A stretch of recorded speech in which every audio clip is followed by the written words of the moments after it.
Alors le Zohar ce matin, Parashat Balak, Patah, Rabbi Shimon dit, Ve'amar, Kitatsur el ir yamim rabim nilachem alea letofsa. Il dit ici dans la Parashat Kitetse, la Parashat nous parle que Am Israël, il va en guerre. Et là, il y a une ville qui est fortifiée. Kitatsur, si tu sièges la ville, yamim rabim, pendant plusieurs jours, le tofsa pour l'attraper. Okay? Alors la Torah là-bas elle dit, fais attention, s'il y a des arbres qui sont fruitiers, tu coupes pas. Okay? La Torah dit, Etz asher hu lema'achal, s'il y a des arbres fruitiers, tu touches pas. C'est interdit de toucher un arbre fruitier. Okay? Et même un arbre qui n'est pas fruitier, s'il ne te dérange pas dans cette guerre, ne le touche pas. Comme ça. Viens Rabbi Shimon Bar Yochai, il dit, viens voir quelque chose. Rabbi Shimon Bar Yochai vient nous enseigner à propos de ce verset, mais c'est rien qu'un exemple sur plusieurs.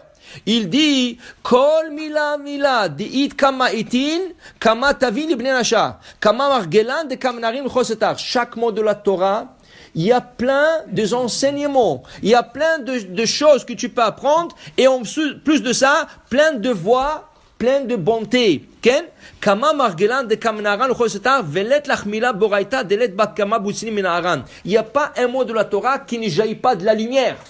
Chaque mot de la Torah jaillit la lumière. Quand tu fais la Gelila, qu'est-ce que tu regardes la Torah? Quand les gens font la Gelila, tu cherches dans la Torah un mot qui commence par la première lettre de ton prénom. Ken? Si tu t'appelles Moshe, tu cherches une lettre qui commence par même. Ken? Si tu t'appelles Yehuda, tu cherches un mot qui commence par Yud. Et si tu as deux prénoms, tu cherches deux mots. Pour chaque mot qui commence par une lettre de la première de ton chaque mot qui commence par la première de ton prénom. Pourquoi?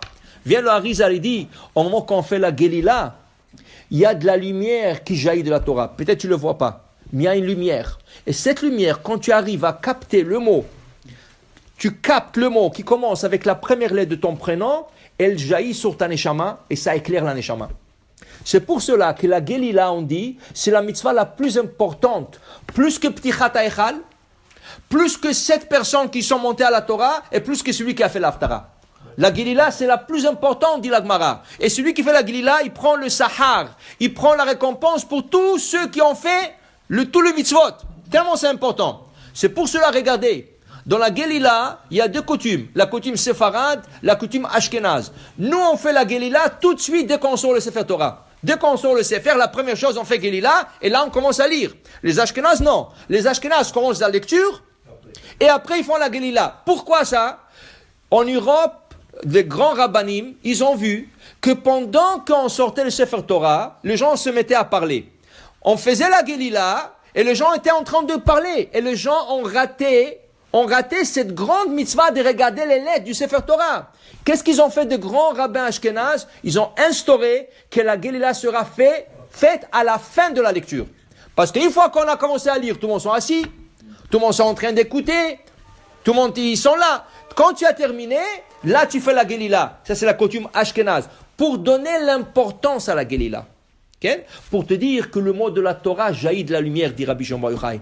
Et il te dit ici, Rabbi Shimon Bar Yochai, Zaka'a cholke, rien que ce verset qu'on vient de dire, Kitatsur et lire, il dit, tu sais combien de choses il y a dedans? Il y a plein de secrets dedans. On dit que le Harizal, un samedi après-midi, il se reposait, il y a son élève qui est passé, Rabbi Chaim Vital est passé, et il a vu qu'il est en train de dormir, mais les lèvres sont en train de bouger, comme s'il parlait.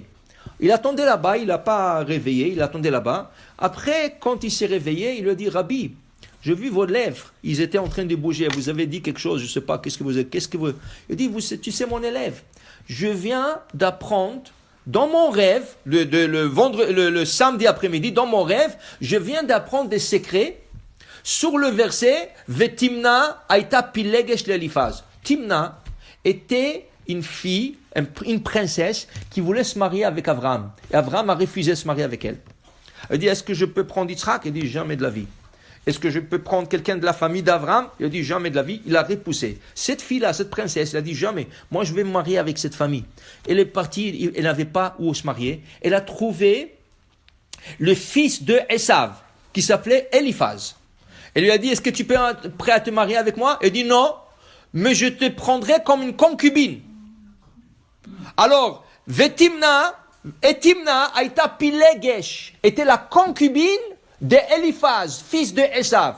Dis-le à Rizal, on vient de m'enseigner maintenant des secrets dans le ciel à propos de ce verset.